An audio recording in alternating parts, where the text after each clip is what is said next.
Hi, Leo, can you hear me? Hello, Yeah, Leo, how are you? I'm doing fine. Good, good, Leo. So, Leo, tell me, how did you find the paper two exam question? The UML and the linear search, those, Yes, yes. yeah, they were fine. Yeah, Okay. So you are good in understanding on doing exercises in UML, right? yeah. Okay. Are you able to share with me this search? Okay. Okay, let me allow you.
Okay, that's good actually. Yes.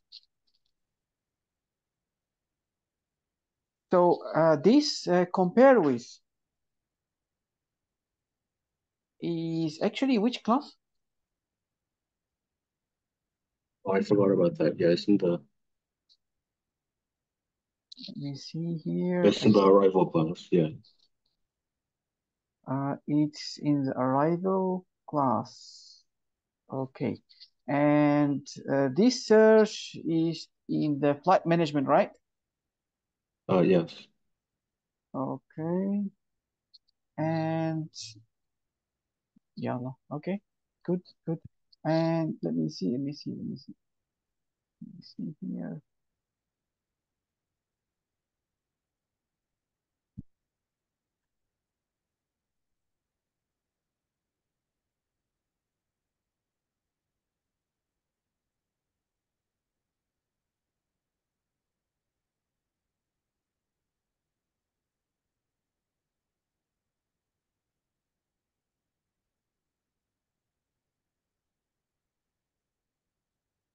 Okay. Yeah, yeah, okay. That's good. Yeah. So I send you some files, please. Can you check them on your WhatsApp?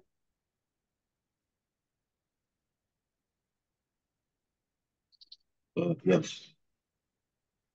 Okay, so you can start. No, I think you better not start first because I got something to share with you about last class test. So you off first. Let me share a few files on my side.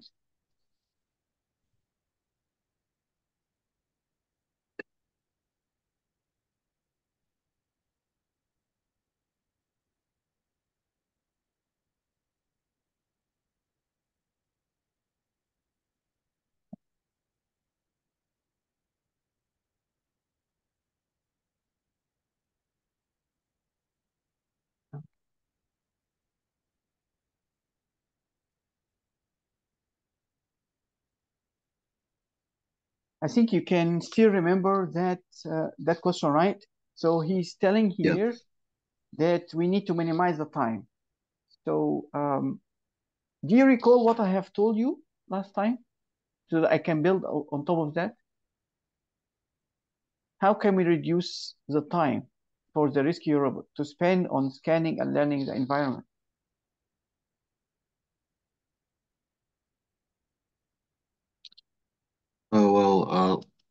for minimizing time, last time I think.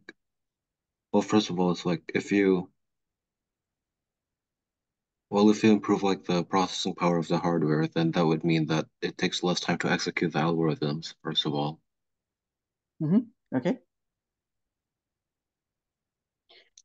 Okay. So that is one of the things, yes, and I think the examiners and even the people who check your answers are flexible, because it's always mentioned that the yes, there is ideal answers, but they will be able to accept any logical answer from your side. So that's one of the things, but not uh, not the only thing that can be done. And the problem with this kind of open-end questions that it doesn't really have a fixed ideal answer that once you put it, okay, so you're done. So I know from the computer science perspective, you look at, oh, we can increase the hardware, oh, so it's done. But unfortunately, this kind of questions that you are giving here is not it's not as simple as just increasing only the hardware will solve the problem of saving more time. So he's talking here about prioritizing uh, relevant features. So it means that your robot should only not only but should focus on uh, I would say focus on features of the most critical parts inside the environment, which is locating survivors and maybe locating the important features can include like something like doorways, open spaces, and things that can really help them just navigate the areas that they are in, but not focusing on the building the map. So that's why they use concept. So as we said here, prioritize relevant features. So it means that he need to focus on survivors and knowing the doorways and the places where he need to pass and move from one place, from one area to another inside the building. And it means also that he should not pause or stop the robot from moving just to scan and make and create a map. So, so they want to utilize um, dynamic way of creating maps. So it means that he's just creating the map on the go while he is moving and searching for survivors. Then he builds the map, but not pause and build the map and then start to move on.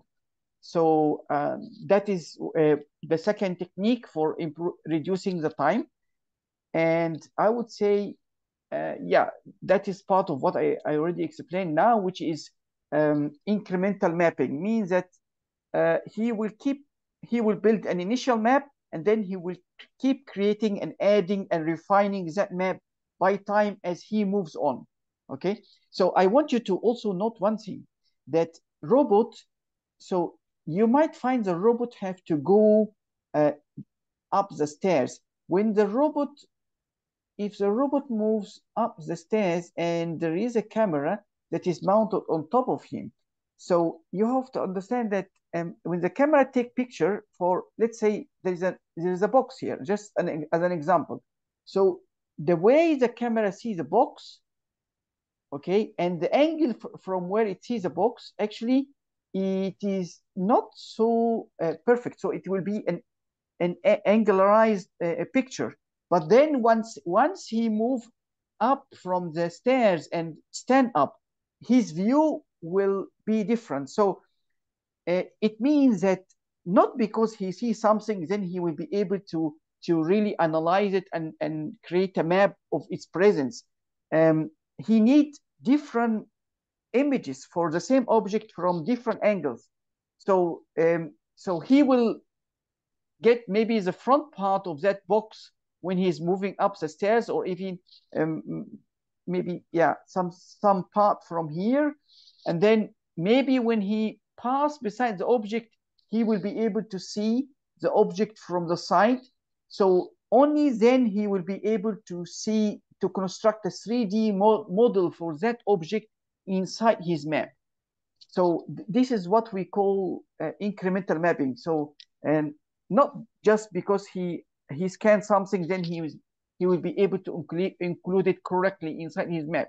Yes, definitely he will create a part of it in the map, but it will not be a correct object.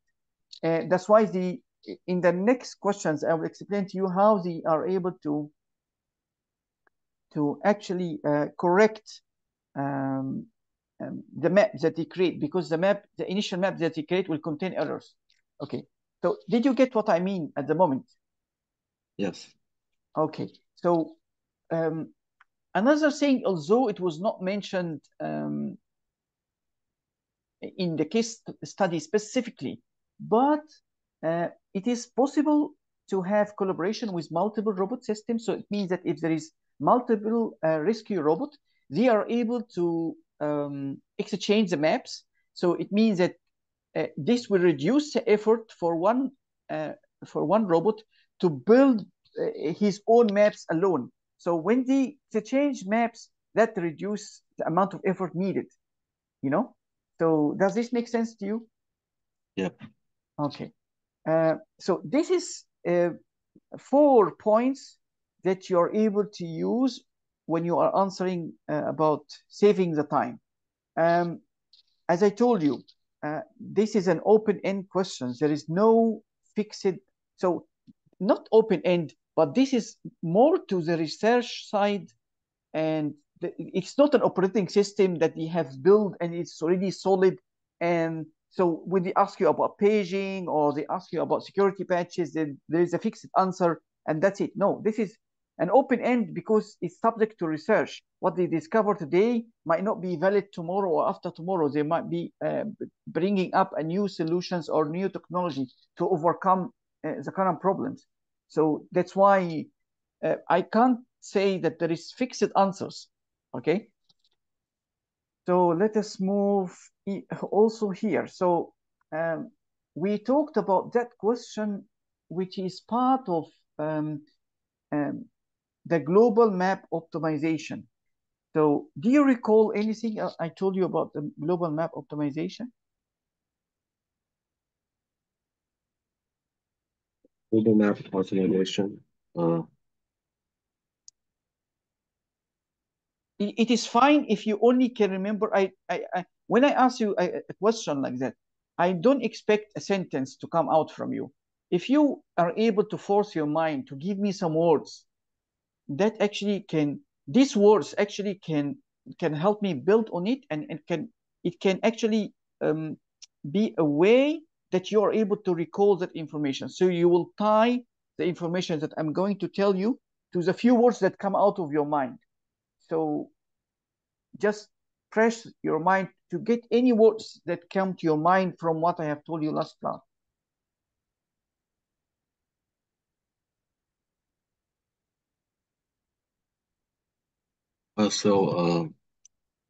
What I remember is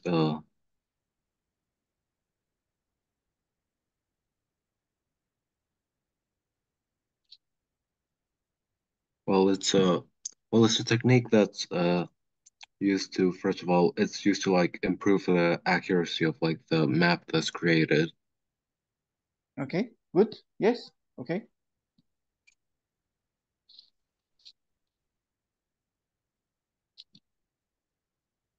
Okay. So there is a few points that we should look at here, but the key point is the story. Let us look at the story here. So the story here say, if a rescue robot has moved around in a large building and has come back to a place it recognizes. So it means that it moves all around the building, and then it come up to the same place or the first place that it came in before and scanned before. So once it starts to recognize that place, and then it will check the current map. If it says that maybe the position of the robot, so let's say this is the map that the robot builds, and when the robot builds a map, so he will actually be able to how to say, no, he will be able to localize himself inside the map. So he will be able to say, I'm here as a robot. Okay. But when he recognizes that the surrounding, say that actually his position is not here. So this is a kind of a false position due to some errors. And so I think then he will see that the correct position, instead of being here, it's actually somewhere here. So he would start to actually correct his position based on this technique, which is called this global map optimization. So he will see something that he have seen before, and then he will recognize it from a different angle. And you also have to understand that camera alone are not really able to tell exact positions and build a map. So they need to combine camera and lidar and odometry sensors to be able to really build the correct map for the surroundings. And not only that, to be able to construct a 3D models for the map, because his so if the robot is moving, he is going to face obstacles. It is true, his own target, or the best target for him, is to find survivors, to scan them, to build a 3D model for the survivors, to be able to recognize them and see how we can handle saving them. But he also need to be able to construct not only the map to localize himself and detect his own position inside that map, but to also overcome obstacles. There will be obstacles that prevent him from passing by. We assume that this is a building that maybe possibly get fire or even have collapsed parts that can act as an obstacle for him to move on and proceed with his movement inside the building. So it's not only be having a debris or even dirt around on the area, but there might be big blocks of concrete maybe blocking him from moving on. So if he cannot construct a 3D model, a correct 3D model of that obstacles, he will not be able to actually overcome it. So so again, at the first view, since he is focusing on finding survivors, so he might not be able to build a correct, accurate map from the first time. So he will keep moving on, and then maybe when the robot comes again to the same place, and then he start to see the place content from a different angle from the camera, and also the lidar start to build a better 3D model for the objects that he is seeing. Then he will recognize, he will compare images that he have taken in the first place with images he taken in the second time for the same place, and then he will start to correct his own position. Okay, so and even correct and improve the map itself. So we would say the global map optimization is a technique to correct the errors and improve the map overall accuracy. And it's a process of improving the accuracy and consistency of the map that he created for the environment. And that comes gradually. So it's not done in one shot. So it says that, okay, he will build a not accurate map at the start, and he keep improving it once he come to the same place again from different angle, and he scan it in a different way and from a different position. So again, the story say the robot knows that, okay, so no, the current map suggests that the recognized place is located somewhere else. So the robot knows that there is an error, and it then performs the global map optimization, adjusting the entire map to reduce the error, which leads to more accurate and reliable maps. Does this make sense to you so far? Yes. Okay.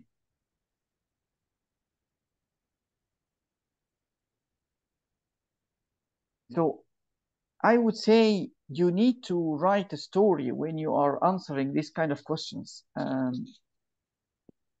to convince the person who is correcting to convince the person who is actually reading your answers that you really digest the topic and really understand it. So again, here we come to the same question, which is type 4, discuss. These have 12 marks, like I told you before. So you need to discuss the danger and concerns associated with rescue robots. And then you have to talk about using VSLAM and human pose estimation to tell how you are able to overcome that danger and concerns with rescue robots. So, as I told you last time, you need to be able to cite research, and you need to be able to actually mention companies that is actually working on that.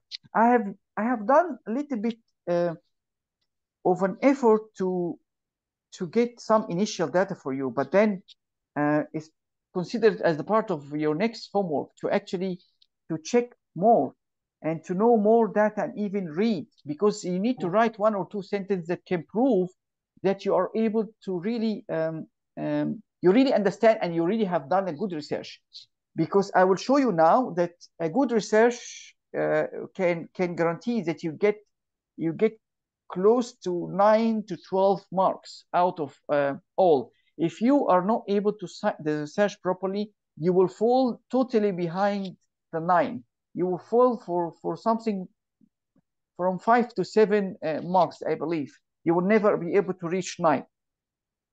So you need to prove them that you have done a good research and you write 1 or 2 sentences about it. You don't need to cite the research. You just need to say, oh, this university have done some kind of research on that robots, and maybe they come with 1 or 2 sentences of a conclusion or something.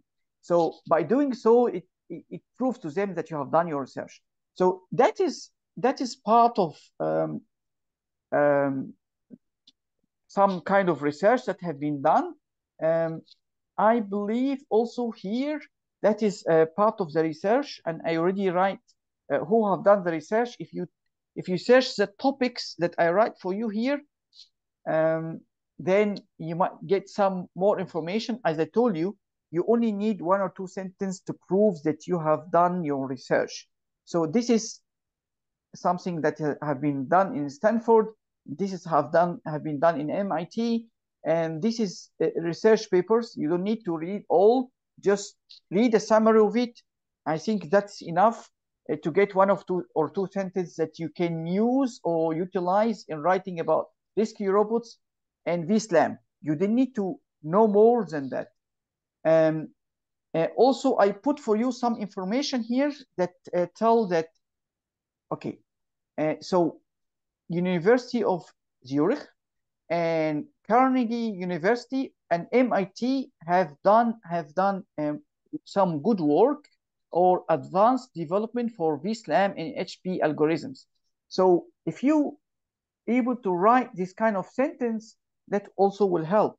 If you write Boston Dynamics as a company that utilize VSLAM for navigation, and PI Robotics are developing robots with HPE capabilities, I also believe that can prove that you have done your market research.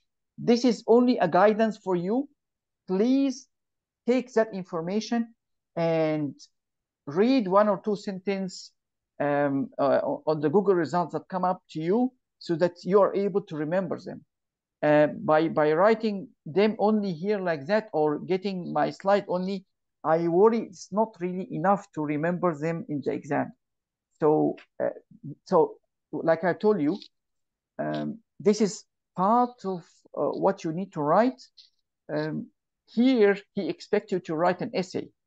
He doesn't expect 1 or 2 sentences. So the research part, like I told you, will help you to actually fall on this kind of marks. So between 9 to 12 marks, you're able to get it if you put an evidence that you have done an extensive research. Okay, so okay, you will get 7 to 9 marks if there is an evidence that the research have been undertaken. So if you just do a research and write to them, oh, this university have done this robot, so you're going to fall here. You'll never come here. Only an evidence of extensive research, you're able to achieve 10 to 12 marks. So just be careful about that. So like what I say, you need to write 1 or 2 sentences about. Hello, Leo. Yes. So Yes. you need to write 1 or 2 sentences about the topics that I passed you. So do you get what I'm telling you? Yep. Does it make sense? Yes. Can you, are you able to? I don't want to tell you, oh, you have to do that, and then I leave you alone. I'm still with you, but I need you to do that research as a homework, and then we discuss it more. Okay? Yep. Okay, good. So a typical solution or an ideal solution should talk first. You should give an intro. He's talking about discuss the danger. Again, I told you that is not 1 or 2 sentences of answer. So you have to say that you are going to face errors, and you are going to face, no, wait, let me see, no, that's not the correct answer. Wait, let me see, please. Yeah, here we are here. Yeah. So you have to discuss that if they didn't use the VSLAM, they are going to face a, a problem with the navigation. Why? Because GPS is not be able to use inside the building, and you are not able to use pre-programmed passes because this is a dynamic environment, and every rescue site will be different, right? And you are going to face depressed smoke and collapsed structure, which will not work 100% in a proper way to help you build the 3D maps or a good map for navigating through the building.